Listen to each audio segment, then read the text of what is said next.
Siodw Shiaght Laa as Bavaliam Shiaght She Robert a Carslach Mish. Hello, I'm Bob Carswell, and I'd like to welcome you to Shiaght Laa. Jejach there is Victorian engineering.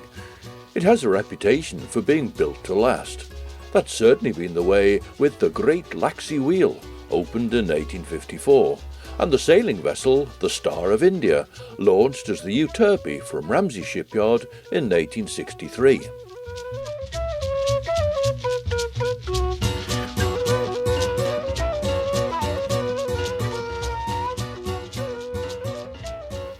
One of the last native speakers of the Manx Gaelic in the 20th century, Dúna Cring and Gow, John Neen, the smith, became a very old man, and although people aren't quite sure about his age, it was reckoned to be somewhere about 96 to 107. One of his reminiscences is about going with his father and his sister over the mountains to Douglas for the market.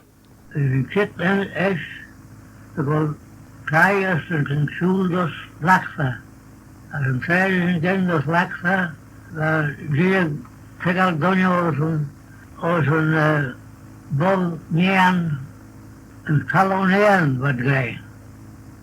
Als wij een goal begiet een bolsjan van tamak, dat is een eerst zit door een kwielboer.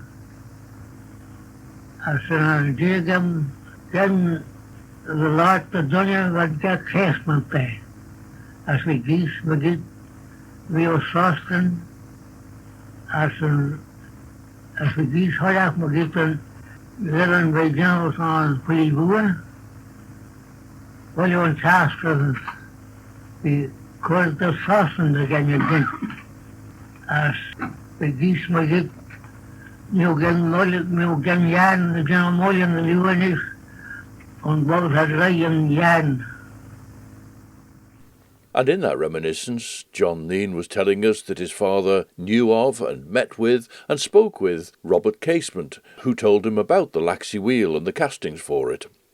Engineering such as the Laxey Wheel needs maintenance, and historical architect John Paul Walker has been leading the first phase of a major overhaul of the Laxey Wheel. With the first phase complete, there was a ceremony to officially start the Laxey Wheel again. We hear the chairman of the Manx Museum and National Trust, Jonathan Hall, the director of the Manx Museum, Connie Lovel, and Lady Lorimer. Your Excellency, Lady Lorimer, honourable members and guests of Manx National Heritage, welcome to the Great Laxey Wheel and thank you for joining us on this occasion, which is to mark the completion of the first phase of conservation work and to join us in celebrating the official restarting of Lady Isabella. As Chairman and on behalf of MMNT, Manx Museum and National Trust, and on behalf of my fellow trustees and colleagues at Manx National Heritage, it gives us great pleasure to share this occasion with you today. Heritage is hugely significant to the tourist industry and cruising in particular. There's nothing like the Laxey Wheel. The Lady Isabella really is unique. We really must not take her for granted. When the Laxey Wheel was erected, she was a staggering feat of engineering, and to this day she remains a marvellous demonstration of man working in tandem with nature to overcome some real challenges. As a trustee of Manx National Heritage, one of the things that keeps me awake at night is the responsibility of maintaining the sites and artefacts in our care. I don't want to be remembered as the chairman who was in office when the Cashel Russian walls fell down or the Laxey Wheel stopped turning for good. Fortunately, I can reassure you, we're a long way from either of those scenarios, but it's not by accident. The Laxey Wheel requires a huge amount of ongoing maintenance. There are a lot of moving parts, and the wheel is in an exposed position. Sea air is not kind to either wood or metal. This is the most comprehensive conservation project on the Lady Isabella for 40 years. Back in 2020, we recognised that a significant work was required to repair and replace the components of the rod duct system connecting the wheel and the counterweight, the T-rocker, and to undertake the 7-year redecoration and refurbishment of the wheel. With some encouragement, the Treasury agreed to pay half the projected cost, and we are extremely grateful for that. The trustees are funding the remainder from reserves, which in the event meant the sale of a property which had been donated to us by the late Donny Collister. Without such donations and the existence of reserves, the ability of trustees to perform their role as custodians of the island's historic buildings, land and artefacts would be impossible. The first phase has been extremely helpful in providing a greater understanding and appreciation of what a real feat of engineering we are standing next to today. Whilst we've only completed the first phase of the work, and to be honest, looking after the Laxey Wheel is akin to painting the fourth rail bridge, it never ends, we must take this opportunity to express our thanks to a number of people. I'm sure this is not an exhaustive list, but we must pay thanks to, in particular, Alding Construction, Department of Infrastructure, volunteers at the Laxey Mines Research Group, Manning Wood Carpentry, Bell Burton Associates, our loyal supporters and donors, including the 1854 Club, and of course special thanks to our own team, including Jean-Paul and the site team here, who are enormously knowledgeable about the wheel and how it works. We must never forget the contribution of the late Edwin Neal, who, notwithstanding the financial risks to himself, initially leased the wheel in 1937 and subsequently bought it, before then selling it to the Manx government in 1965 for the princely sum of £500. He saved it from being dismantled and then ran it as a tourist attraction. Subsequently, he passed it to the Manx nation with the agreement that it would be kept in perpetual running order for the people of the Isle of Man. We should not forget that once a historical treasure is gone, it is lost forever. What should we be saving for future generations? And finally, I would like to pay particular thanks to His Excellency and Lady Lorimer for joining us today to perform this most important task. Thank you.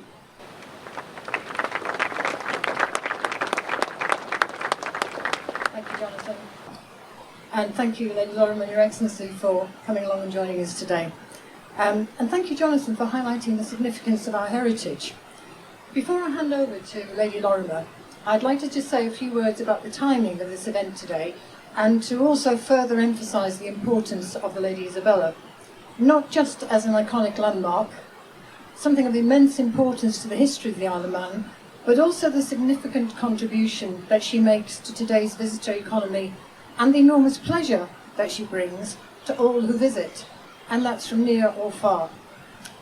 Mr. Edwin Neal took an incredibly brave step when commissioners had already decided that this was too much of a risk to take on the wheel, as her upkeep would add too much to the rates. Edwin Neal recognised her importance as part of our local and national heritage, and he also supported the tourist industry by opening the Lady Isabella as an important visitor attraction.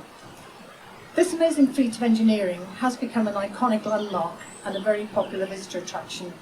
People are interested in the workings of the wheel. Some come just for the enjoyment of the site.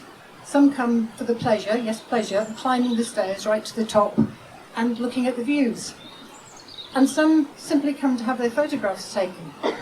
This means so much to so many people in so many different ways.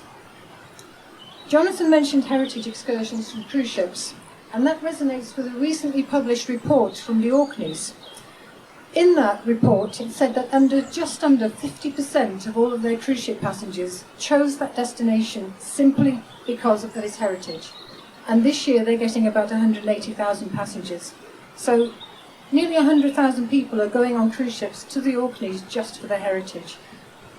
The success of our recently held Heritage Open Days also demonstrate the level of interest in our own heritage here. From residents as well as visitors, they were very well subscribed. We have so much to be proud for, but not just to be proud of, not to take it for granted and not undervalue it. I often say that one person's ordinary is another person's extraordinary, and visitors find our heritage, and particularly the Lady Isabella, to be quite extraordinary. Over the last few months, as well as John Paul and Steve and many others who come up here on a regular basis to see how the work has progressed, I've heard many discussions from people working on the wheel, and the respect for Robert Casement, who designed and built this magnificent structure, has been quite something. And actually it was quite an emotional moment when just a few weeks ago the wheel turned again for the first time in quite some time, and John Paul had a tear in his eye, and he's not normally prone to having tears, but I think he'd probably had blood, sweat and tears on the project. Over recent weeks, the wet testing runs of the wheel have been completed intermittently as part of the commissioning process, and having been on site on some of those occasions, it's been really rewarding to witness the delight of visitors and staff and local population who've seen it turning. There have been many a flurry on social media to say the wheel is turning again. On the 27th of September, just a few weeks ago, on the actual date of Lady Isabella's anniversary, it was teeming down with rain. And Lady Lorimer actually came on site on that day and spent the morning here with us, getting very wet, wearing good Scottish outdoor clothing, and it was very special to the team to have made that effort and to come to spend time on that date in those weather conditions. So thank you so much for that, and for your genuine interest in the work all the way through this project. I'd now like to hand over to Lady Lorimer, who will say a few words before we unveil a plaque, which will be going up to commemorate the reopening of the wheel today. Thank you.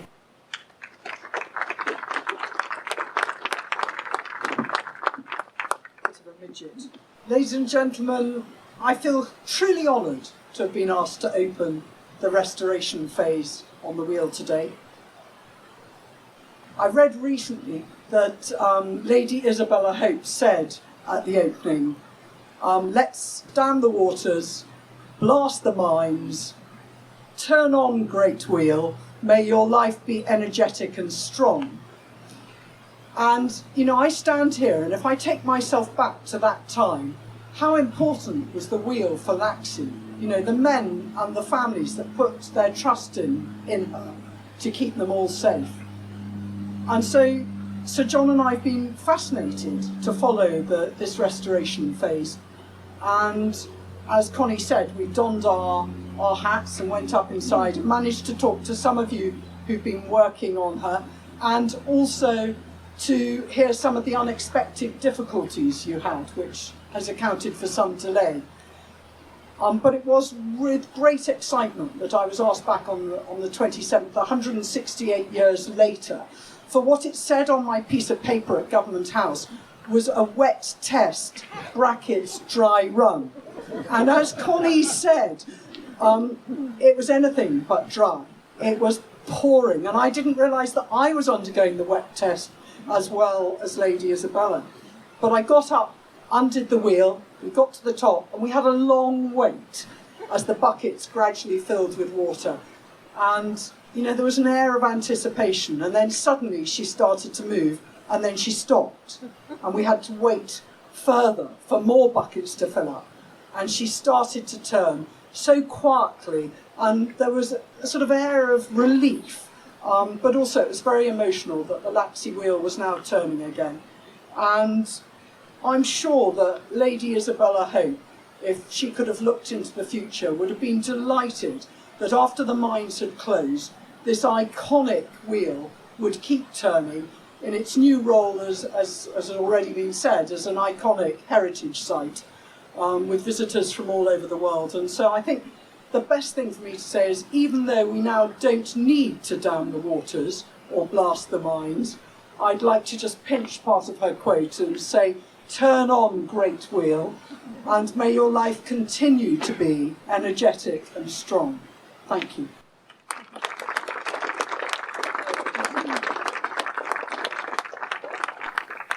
After the speeches by Jonathan Hall, Connie Lovel and Lady Lorimer, John Paul Walker gave an explanation and a running commentary of the successful starting of the Laxey Wheel, and that was on Wednesday the 12th of October.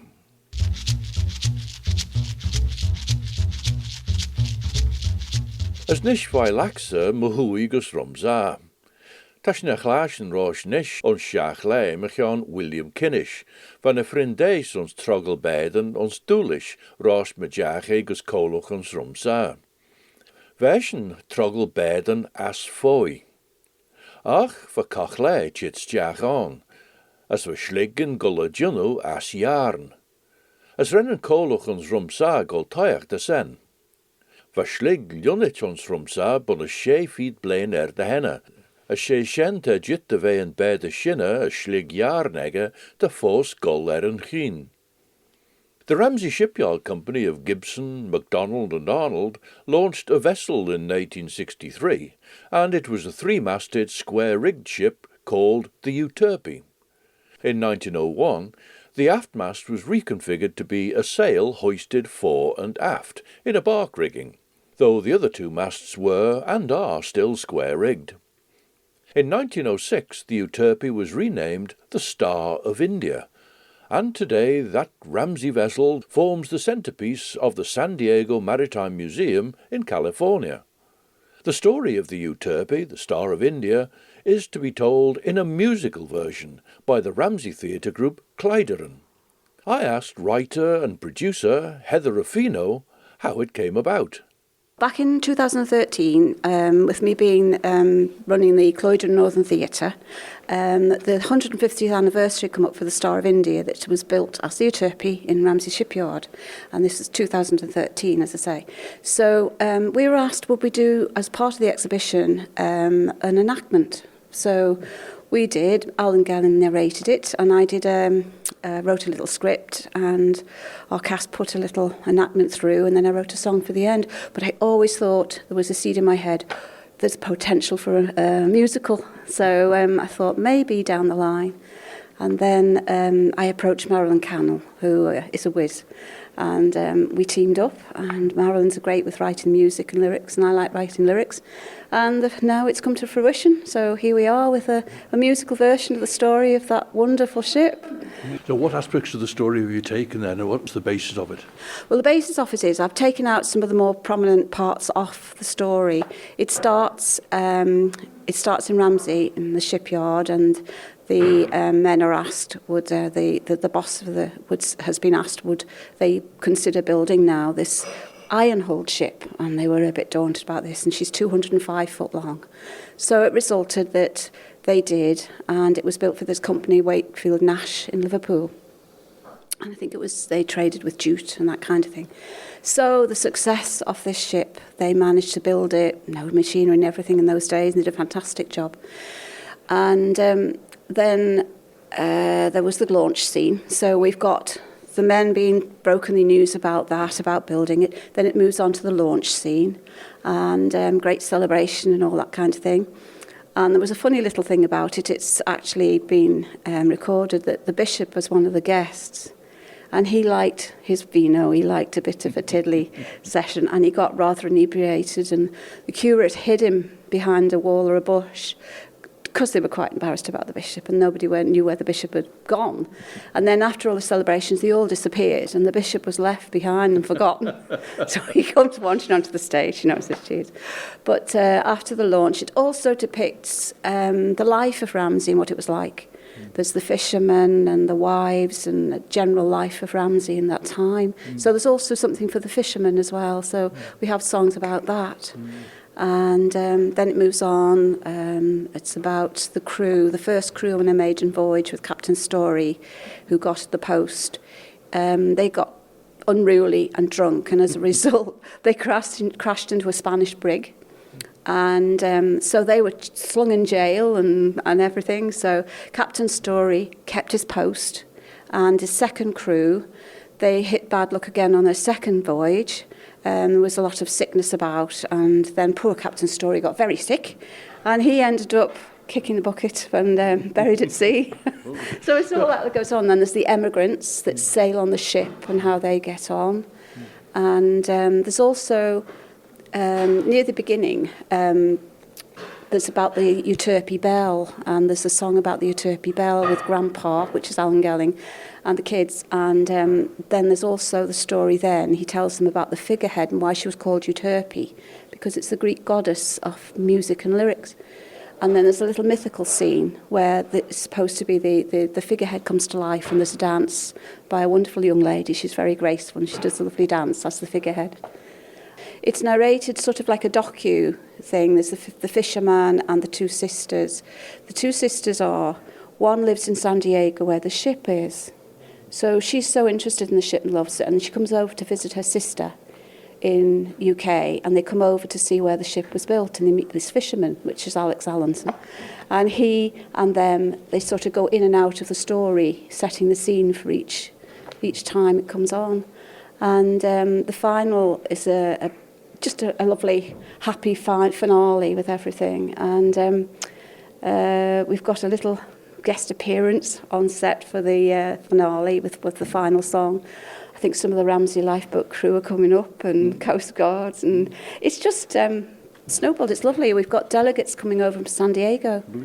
Yes, the governor's in on this Saturday evening, and Dr. Ray Ashley, he's the president of the Maritime Museum in San Diego, and his wife, and 13 other delegates. So they're actually coming over specially and giving us a presentation of Star of India flags to us and to the governor. So it's quite exciting.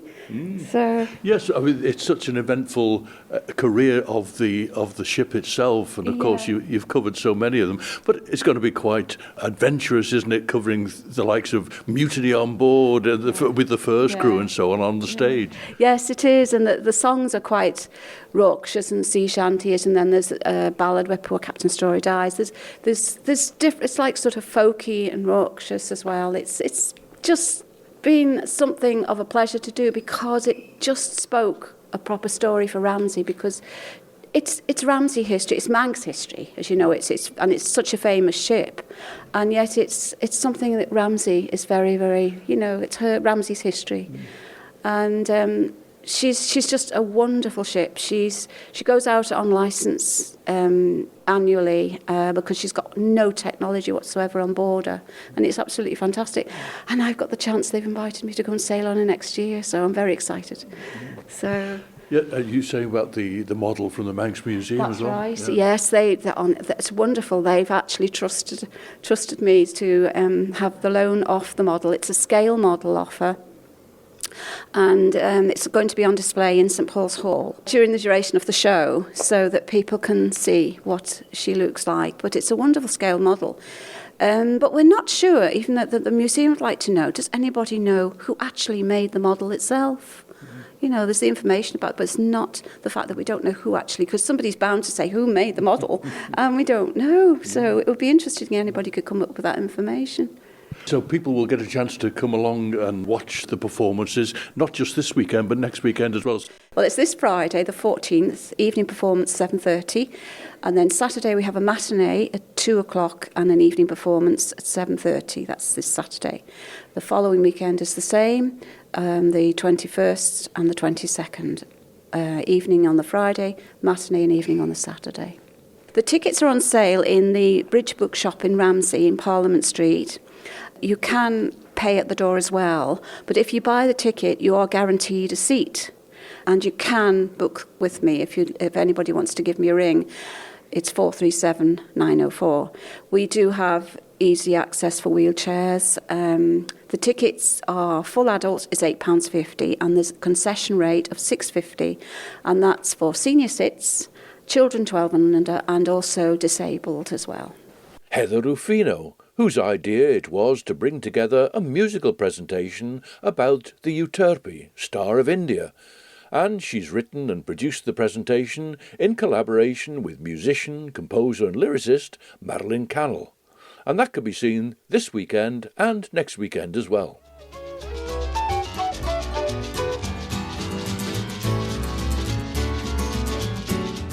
Sienol yw vain irw sio J. Shiaght Laa. That's all from Shiaght Laa this time. So from me, Bob Carswell, as Msor von Peen, Robert a Carslach, Sled New.